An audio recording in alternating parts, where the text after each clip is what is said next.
Hello, everyone. Welcome to another episode of The Green Factor, a show where we talk about green design and the business of sustainability. I'm your host, Haris, the Green Carpenter, and today we'll be talking about sustainable project success. With me today, we have Mr. BK Sinha from Habitat and Barrow. Hi, BK. Hi, everyone. Hi, Harry. Thank you for having me here. Can you hear me okay? Yes. So thank you very much for coming in. So to just give a background in terms of our relationship, we've been working with several projects throughout the years, and it's been an I know you for quite some time, but I never get the opportunity to bring you in. So thank you very much for coming in. So you have very a lot of expertise in the space, and you are probably one of the earlier movers of sustainability here in Malaysia as well. So I'm really glad that you can come in and share your story here. So what I choose the topic today is because you work with so many projects, especially in the sustainability space. And for me, as I do it, as there's so many type of projects and all that. Now everyone is doing it as well. So I feel like we need to have some clarity in terms of what's been happening in the past and how we can be better in the future. So before we go into that, for the benefits of our audience, can you share a little bit about what you do and just a little bit lah? Sure. Thank you very much for having me again, Harry. The pleasure is mine. I'm excited to be here today to share some of the many years of things going on in the sustainability space. I'm an Many old, years. many years. By that, you will know I'm an old guy. I'm 65 years old this year. But my wife was asking me the other day, when are you going to retire? And I said that I think I'm going to die working because sustainability is such a dynamic topic in the not only locally but globally, that to keep up with it and to do things that will cause impact. So that's the ethos of what I do. Would be a lifetime and more, given the challenge of the problem. Causing impact, I feel, is always central to all the projects that I do, because I think it is the most prudent way to move forward, the most effective way to move forward. My journey started back in 2007 when I had moved to Kuala Lumpur from Penang, and we formed a group that was initially trying to start the Malaysia Green Building Council. I never got very active into the central group of it, but there were people who were interfacing with me, informing me about what the going-ons were. But once the organization was formed, I quickly jumped into joining it and followed its journey. One of the major game changers of my sustainability journey was me attending COP15 Copenhagen back in 2009. There I witnessed our then Prime Minister Najib declaring a 40% carbon intensity cut, when I know that it was virtually not possible for us to achieve that. It was intriguing how either people who can steer societies, people on top, either completely ignore sustainability or go the other side of it, the other extreme of it. But that was an interesting learning journey. Coming back, I'm still a council member. I've been their CEO. I've been their vice chair for Asia Pacific Network of the World Green Building Council, continuing my journey with the Green Building Council, but also professionally on my own, set up this small organization called Habitat Enviro, where we look at niche areas with glaring gaps that can cause impact in conversion from business as usual to sustainable. One of the first projects we did was recycling of organic oils into EN 14214 biodiesel, European standard biodiesel. And today that company has runaway success, Fat Hopes Energy. I'm not sure if you've heard of it. It is run by my son, but that's what we do. We plan, research, plan, develop, and implement projects for other people to run, and guide them as we go along, whole hand until they are independent and do not need. We can sever the tether from us so that they can carry on in their own flavor and angle while we look at other projects. It's been an exciting journey, and as I grow older, the journey is getting more and more exciting. And that is a very interesting concept. Normally at sunset age of people, they sort of tone down and slow down, but I don't know, maybe I need to rethink, and the buzz is very, very strong on this sustainable journey for me. Currently, I'm looking predominantly at the ESG area, particularly Scope 3, because that's the elephant in the room. I'm also working around animal farms, zero waste, zero water, and zero energy farms, because the waste from animal farms are the greatest impact, negative impact to the environment, into our water streams and our air streams, as well as it's got a heavy responsibility to serve our food security need experience after the last COVID period, how insecure we were in terms of food. So yeah, combining food security to sustainability gives it a strong little kick, adrenaline almost jab, and moves it along in a greater velocity along that path. So yeah, those are the two key areas we are looking at now. Thank you. So throughout the year, you've touched a little bit on COP. You've COP 15, right? Mm-hmm. So I want to touch a little bit on that. So how do you see from that time to the latest one? Has anything changed? Or is there hope, or how are you looking at it right now compared to last time? You know, Harit, I really thought this program was either going to be a suspense thriller or a family sitcom type of show. But from the question you asked me, it's going to be a tragedy show. Oh, dear me. Us human beings, we do strange things. We think that by talking, we can help to ease minds and cure problems. COP15 was a milestone COP, which was milestone for its major failure. Yet, and every COP raises expectation and then deflates the balloon after that.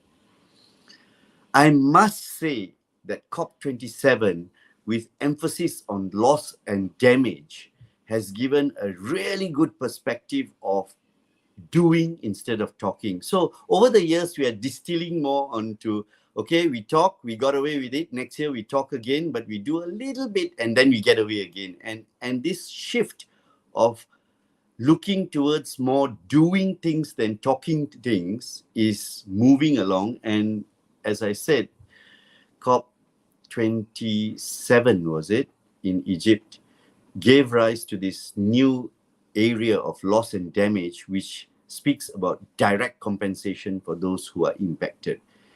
From there, many other areas will spurn. But if you ask me about what has been happening, to go back to your question, on the governance and policy side, great work. On the impact side, I would say a lot more could be done. But I can see how in the business world, in predominantly capitalistic markets, well, even in the largest communist governed countries, there is a flavor of capitalism. Since money comes first, the need of what to do is blurred. And that is sad because we are on a ticking alarm clock. And we know what's going to happen when the bell rings. So that's why I like to run projects with impact. If I can measure that impact and I can say this is my contribution, this is the contribution over the lifespan of the project, I quickly move to the next one and try to cause another. So I think like I want to go into this negativity part as well. At first thing I feel like we have to go and address and accept certain things. So throughout the years, we've seen so many projects or resources allocated in the sustainability. So many, even here locally as well. So why are we not seeing as much impact as we want? Technically, why does many of these projects fail? So I give you macro answer first. The macro answer is, why is renewable energy still trailing behind oil and gas? There are forces that make it slow down and make oil and gas accelerate. And oil and gas can do deep research into difficult places to get the resource out, but still sell it at a price which is acceptable in the market. So little money is allowed to go into renewables. So research is gagged, and so we cannot progress with better serving technologies that will help to do the transition at a greater speed.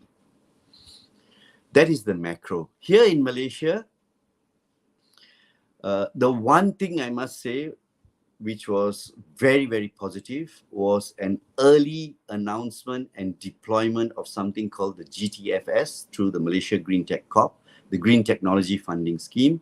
And that encouraged, so where you put money, things start to work. So that encouraged many real and more pseudo industries pseudo green industries to come into the market. All the pseudos didn't have sustainability within their business systems itself, and so they died right after a few years.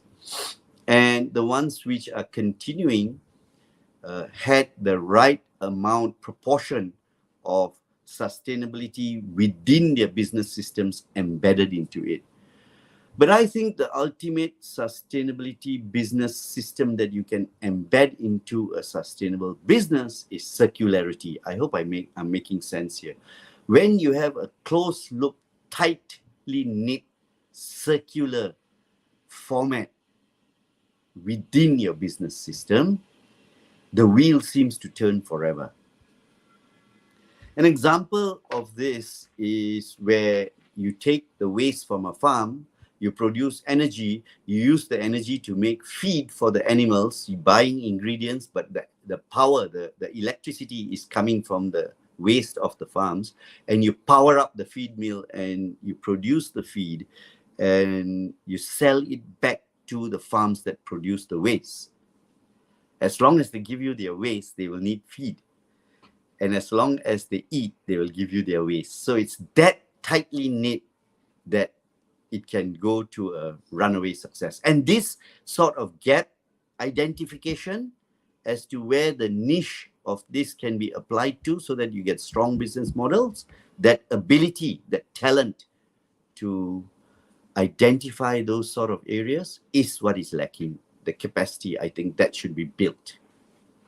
And then you will see more sustainable projects which are carrying on over a period of time and competing with business as usual. In fact, sustainable business must be able to beat business as usual on dollar bottom line. At the heart of business as usual, sustainable business must be able to beat that. And it can.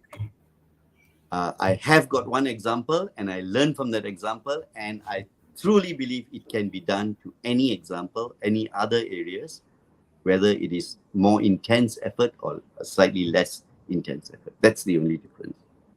Thank you.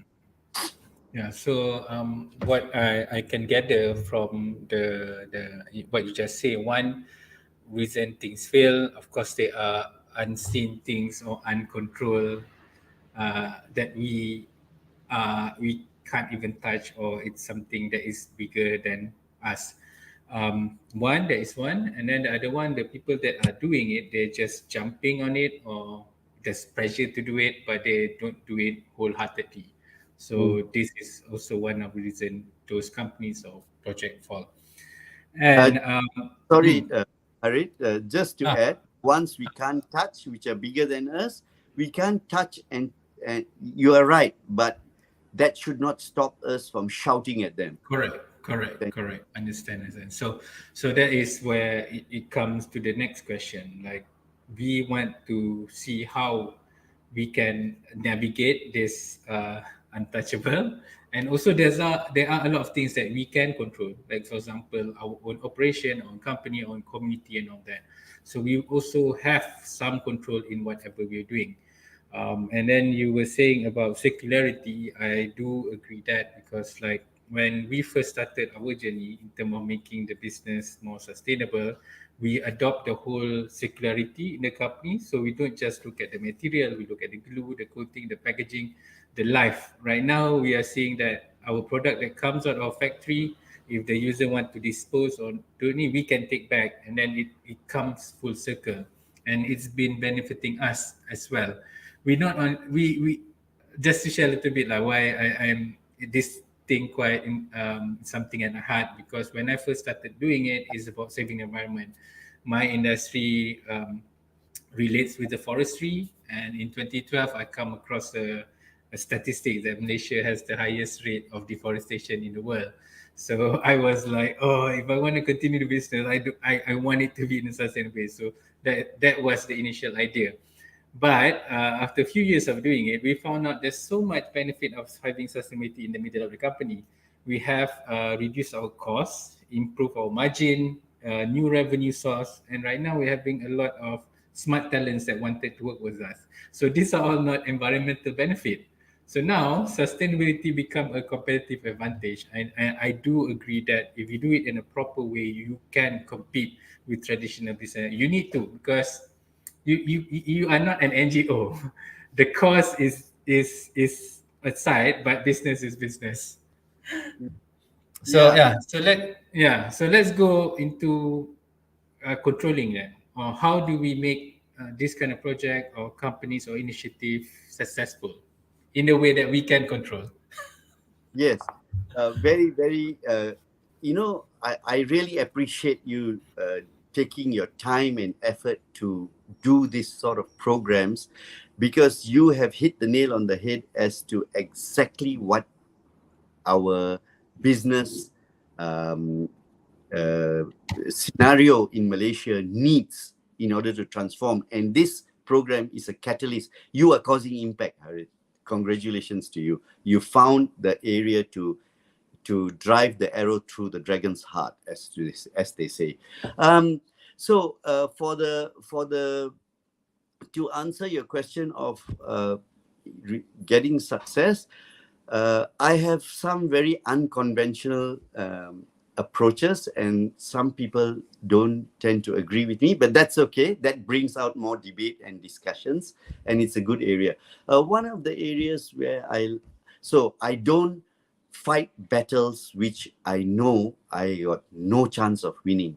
While I said I shout at them, which means I protest or give my opinion, or try to unearth what is not right by the oil and gas industry, I don't try to change them, because I know that's a battle I should not focus my energy on, as it would be less efficient of my spending of my energy. Better I spend my energy on projects that can make impact. So when I approach a project, when I speak on a platform, on a stage here, and this question is asked, I always go back to my original belief that the three pillars of sustainability, it started with three, later to five, but let's look at the three of people, planet, and profit. I tested a theory which I thought would be true, and I found that at every instance that I tested it, it turns out to be correct, which is, if you don't, it does do this tree when you want to convert something into sustainable, or when you want to start a sustainable project. Do you look at every one of them at the same time, or do they have a sequence at which you look at them to make sure that you have fulfilled the need? And I have theorized and practiced that we need to look at profit first. But we need to look at profit through sustainable lens. When we do that, we need to create capacity and capability in people who can drive this program through the sustainable lens. And then we would have covered the profit and the people. And really, if we did that, automatically every single time the planet will benefit. So you don't really, you save yourself, you don't save the planet. The planet will know what to do. You save yourself by ensuring your business is viable, you have a profit, but that profit is made through green lens. That means processes that do not damage the environment. And then you get the people to build their capacity to serve that same focus, that same target of achieving that profit through the sustainability lens. Planet will benefit. And I think that I would welcome anyone to pose a situation to say that, how does your theory fit into this situation? And I'll be happy to address it, because I challenge this theory upon myself as well. But I've found that so far when I've used it, it works out perfectly for me. So I would say that look at profit first. Look at it through the sustainability lens. That means identify in making this profit where your hotspot or your damage to the environment is, and decouple that action from doing it. You still do it, but do it in a way which is decoupled to producing greenhouse gases. So scrutinizing the processes of how to make that profit, and then building the people to understand those processes and ensuring that those processes are done accurately so that they are completely decoupled from producing greenhouse gases, would make a successful long-term green project. There are many examples that exist. From my own experience was that the fact that in Malaysia, used cooking oil is subsidized. So a lot of, new cooking oil is subsidized. So a lot of used cooking oil goes back into the new cooking oil market disguised so that the subsidy can be claimed. And then that carcinogenic used cooking oil was causing cancer, especially among the B40 community. How sad that is. Apart from that, every single household pours used cooking oil into the sink, and that causes water pollution. Now, damage on both sides, well-being damage, health damage, and then environmental damage, and no profit, converted into a system using digital platforms to enable you to great efficiencies of collecting back this used cooking oil, converting it into EN14214 biodiesel, stopping it from polluting the environment and damaging people's health, making it into a fuel that has got 70% less greenhouse impact, and then offsetting a fossil fuel resource. So many good bottom lines is how a green project should be structured. You will find that it is very common in green projects, when you do good, automatically good comes back to you, and you just named it in your own experience. And I think irrespective of what religious background we come from, that is preached in every religious background. Globally, there is a movement that supports this ethos. What is the movement? The movement says every business should shift focus from profit to purpose. Purpose includes profit, but it's greater. It gives you more benefit. And that may sound very irrational to hard-nosed businessmen, but I asked them to take a look at the layers slightly below the surface and they will find the truth. Thank you. Beautiful, beautiful. I think from my side as well, when we noticed that there's more to this than saving the environment, I decided that is when I decided to pick up activism, because I feel like, especially in the business world, right, sustainability is always being seen as a cost, as a something that businesses don't want to put too much effort because it eats up the profit. So for me, I see it the other way. Like when we put it in the middle of the company, all the decision making, it makes it easy as well for us. Okay, we want to buy a new lorry, for example. So efficiency, blah blah blah, and then how can it be? We make it a greener. Cost might be the same, but just adding that to the decision making helps a lot. And for me, because I own a business, so I feel like I want to share my story to get more businesses to adopt sustainability, because like you say, we think this is more of a good thing you do, is about something soft, but actually for me it sustainability, we are not helping the environment right now. Sustainability is helping the business. So it becomes something like my company need, in order to, one, how we improve our processes. Second, how we even differentiate us.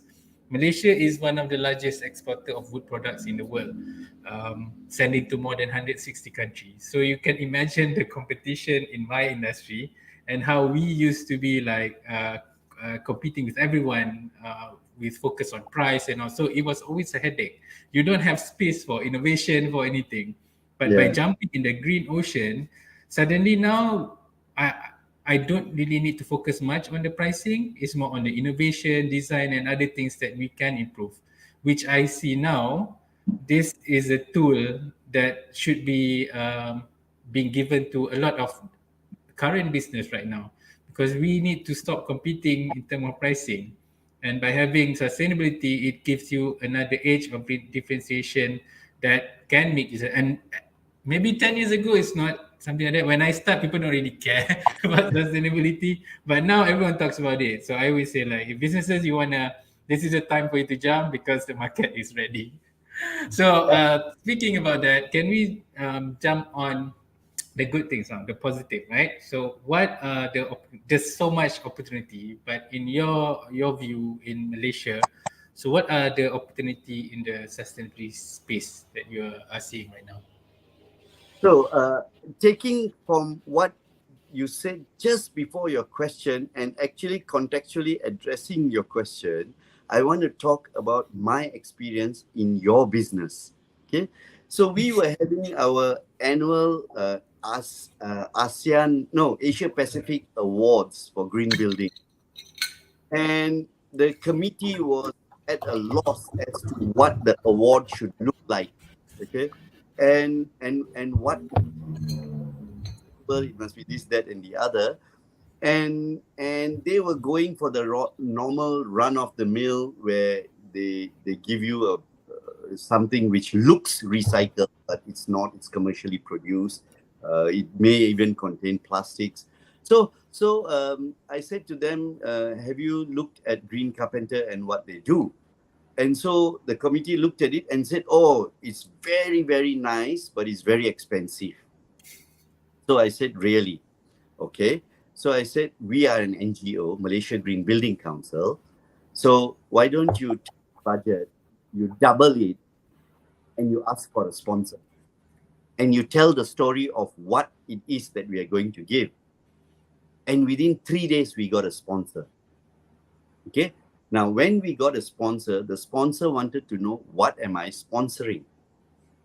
Now, when he came to know what he was sponsoring, he came back to us and told us, thank you very much. Remember, just hear this, Harith.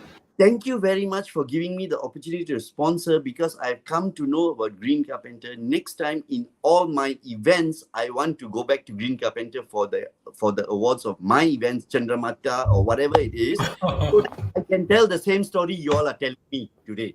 Okay? Now, so first knock, our committee understood the value, had a price point problem, resolved by telling a story to a potential sponsor.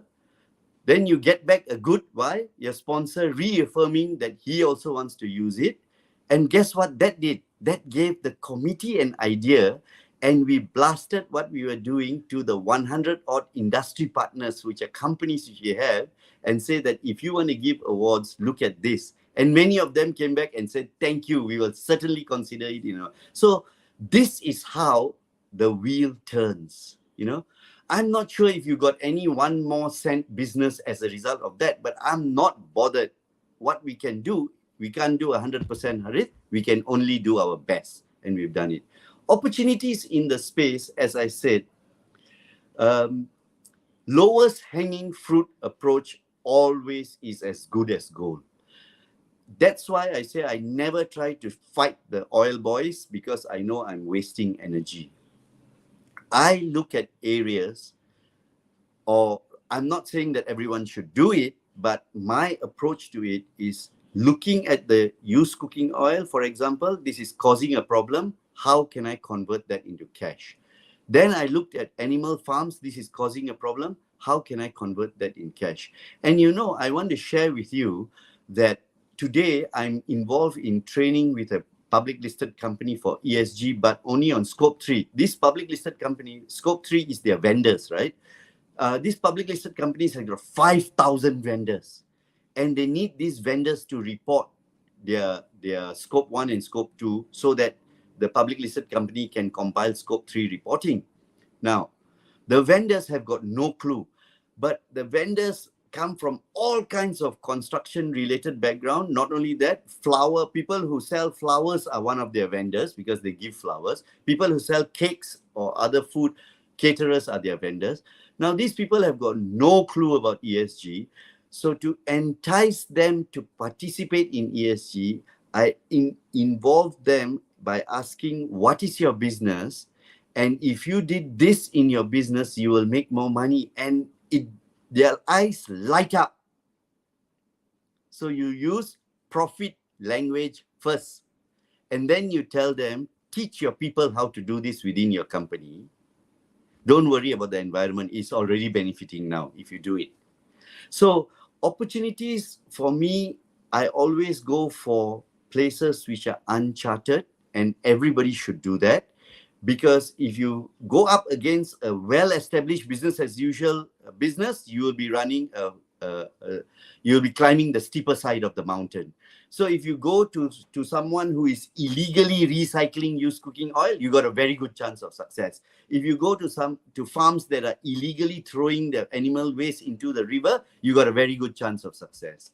So for me, something which people walk away from, waste, I gravitate towards it, because I know nature has no waste.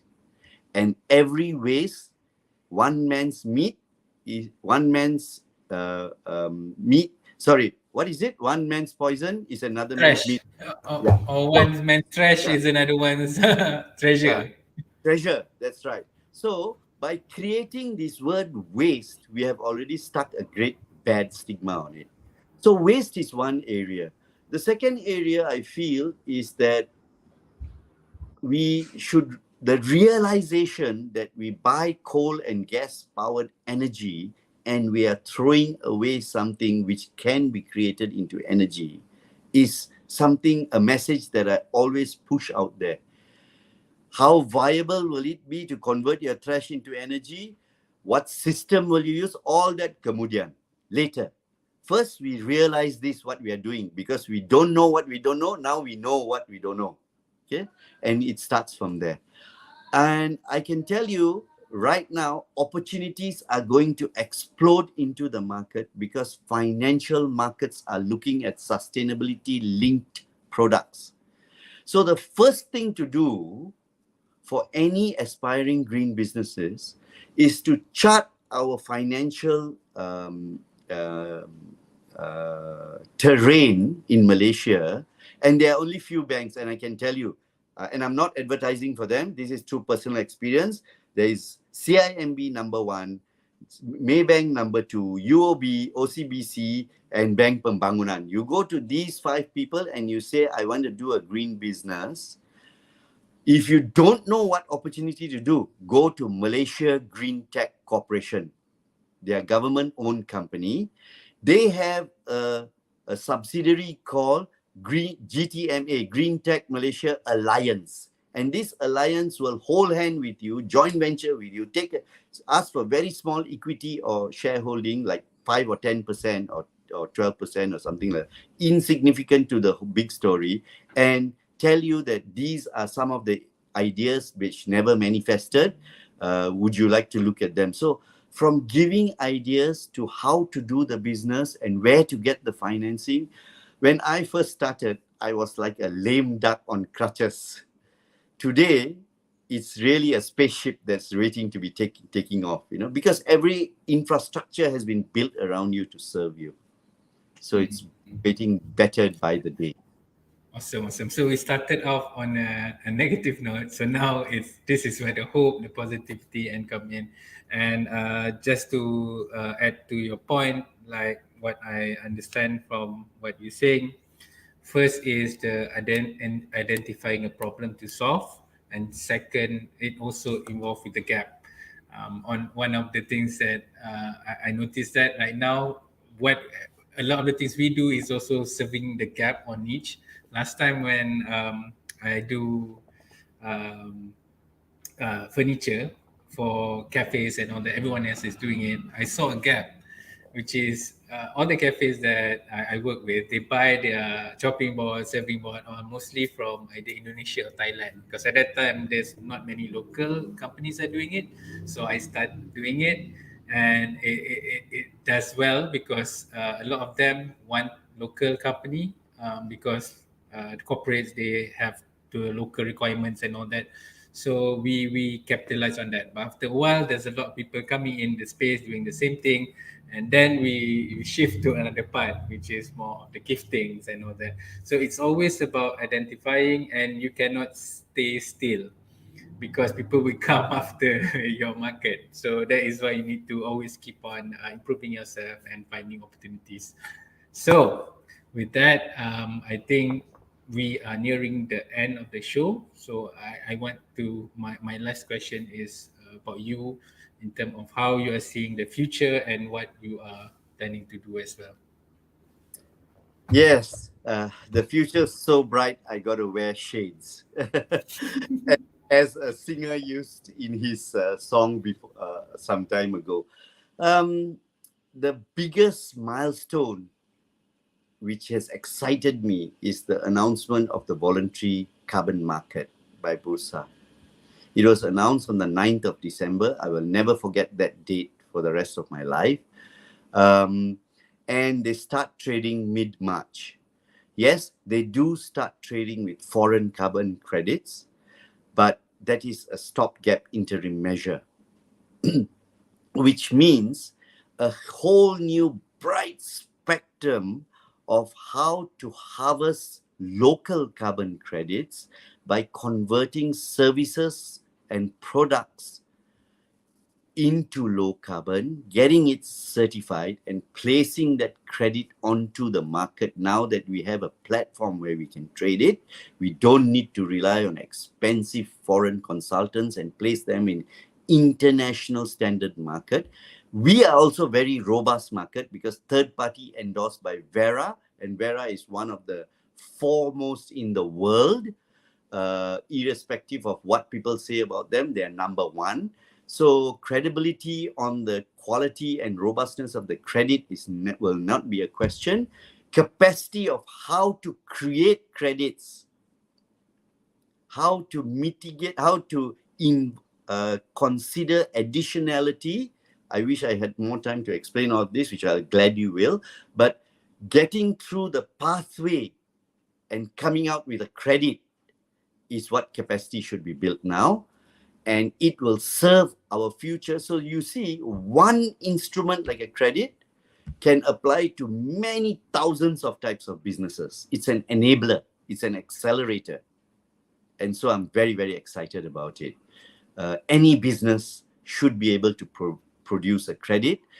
How do we get that portfolio of credits into the market, and how do we identify where the credit source could be and what we need to do to realize that credit are gaps we need to fill as soon as we can, then we'll cause impact. Understand. I think it's now it's the past now. It used to be like green and then sustainability and then circularity, and now we're talking about carbon. But I think a lot of us or a lot of the businesses they're still stuck, even they don't want to even consider the green part. So sometimes that's why when I talk to them, I don't necessarily talk about carbon or the big things. We need to step by step. But I do agree. Like right now, even for us, we last year we increased our green product revenue by almost 6 times, mostly by corporates. So corporates right now, because they have to do the reporting, ESG and all that, they are looking for this kind of solution. So for everyone that is listening, this is actually the right time. But we have to find ways in terms of it's not a green. It needs to be not greenwashing and all that. And there's a lot of other discussion that needs to be put on the table, especially if you talk about carbon. So if you want to talk about carbon, BK, I think we need to do one for this because this is very uncharted territory, at least here in Malaysia. So maybe we can do one for that.